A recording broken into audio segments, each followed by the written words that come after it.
Okay, Mr. Mack-Poole, Mary Queen of Scots, the woman that married for love and lust. So, Mary Queen of Scots, after her first husband died, Francis II of France, she came back to Scotland. And although she had been married, she had never had any children. So she needed an heir for her throne in Scotland. However, if she had a child, that child would then have a claim to the throne of England, as Elizabeth was childless. So, Mary Queen of Scots married for love, and her second husband was named Lord Darnley.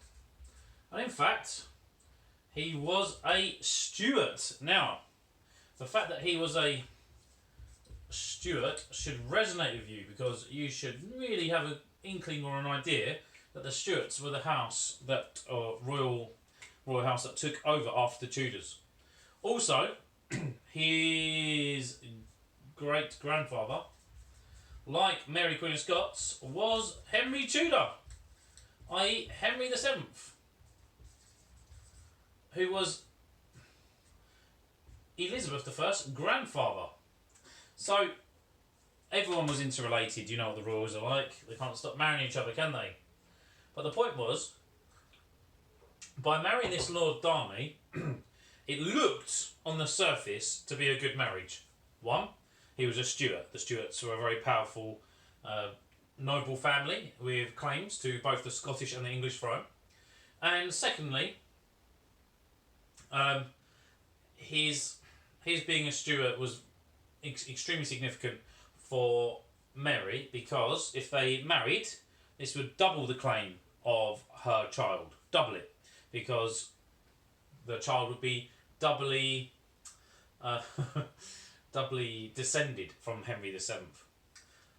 Anyway, whilst on the surface this looked like a very good marriage, it in fact was not.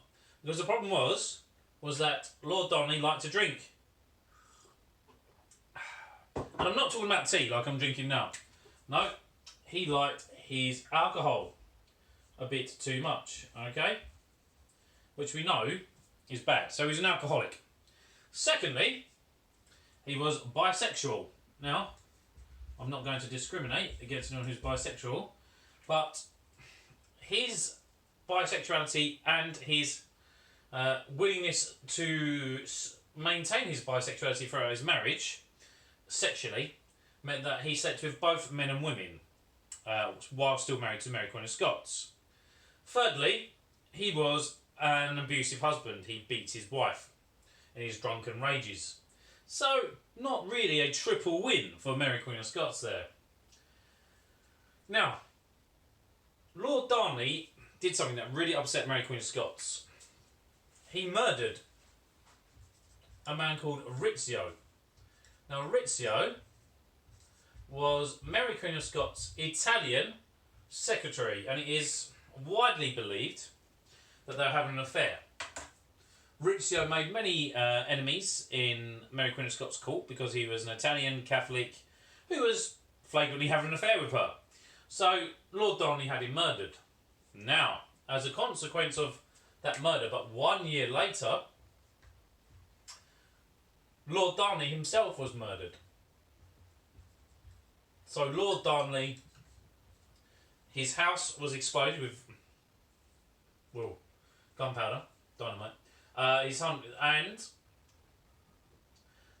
His body was abused after death, and he was left naked, which is obviously very humiliating.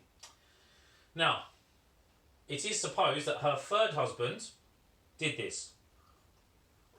His name was the Earl of Bothwell. Now, you might think, well, what a nice guy. He's avenged the death of Rizzio. He clearly wants to be one of Elizabeth's favourites. Well, no. Because the Earl of Bothwell was, in fact, and this is widely believed, to be a rapist. Now, not only was he a rapist, he raped Mary Queen of Scots. Now, this seems very, very strange to you all. Wait a minute. He's her husband. Now, I'm going to tell you something about quite a disgusting patriarchal, that means male-dominated practice that used to go on back then. And look, remember, you're dealing with a GCSE and you're going to deal with some adult concerns here.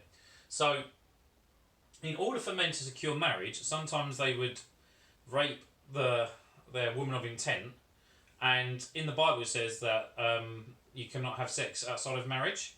And so, if a man had raped a woman, to make sure that that was made good, the woman would then marry him, because she would fear that she might go to hell or be punished by God for having sex outside of marriage.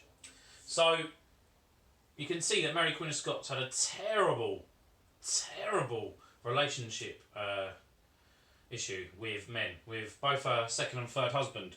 Now, the Lords of Scotland, they knew, basically, that the Earl of Bothwell had murdered Lord Darnley, and they ran her out of Scotland. And so in 1568, Mary Queen of Scots has to go to England.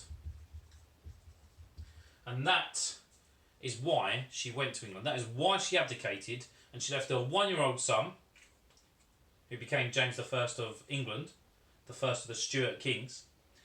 But she had to leave her son in Scotland and flee to England, where she was under house arrest for the rest of her life until her execution in England in 1587.